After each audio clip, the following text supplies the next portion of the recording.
sometimes soil structure interaction can really change your results. In this picture, if you assume a fixed or rigid foundation, most of the damage ends up in the shear wall. But if you actually model the soil and let the foundation be flexible, the damage shifts to the frame elements and their connections instead. Okay, this is because the way the forces are distributed depends on the stiffness.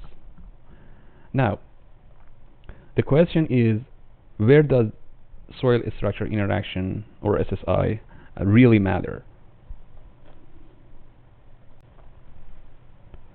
Let's take a look at this picture.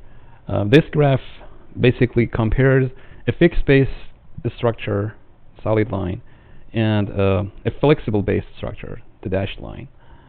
As you can see, for the short period range, the flexible base results in a higher spectral acceleration and a higher base shear.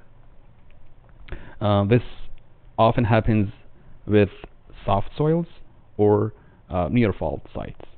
Okay. Another case where SSI is important is when you have column uplift in a nonlinear analysis. Okay. SSI also comes into play for buried structures like tunnels and culverts. And of course, tall buildings, which is our main topic today.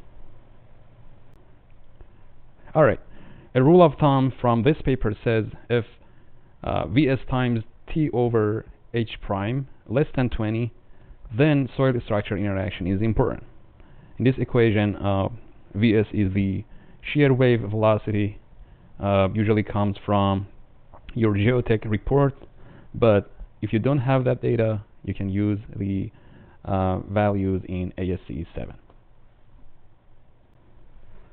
T is the period of the structure, and H prime is the effective structure height that you can take as 2/3 of structure height.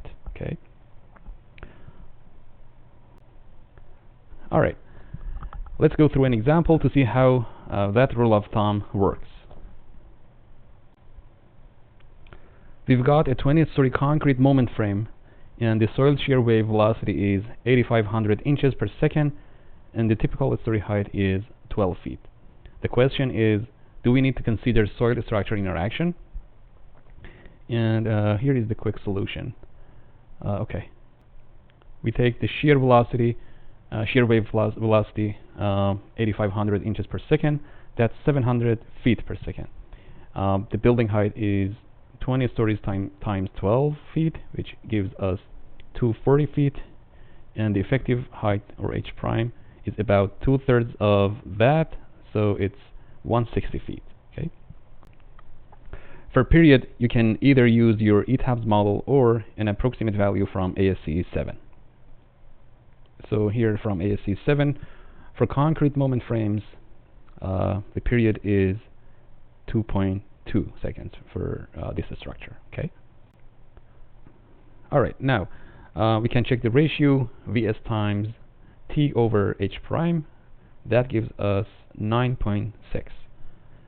That's less than 20, which tells us soil structure interaction is important, and basically we cannot just assume a fixed base for this building. One last thing before we finish. In practice, people often model the superstructure and the foundation separately. If you do that, you've got to make sure the foundation is rigid enough. Otherwise, you can't really treat them as independent.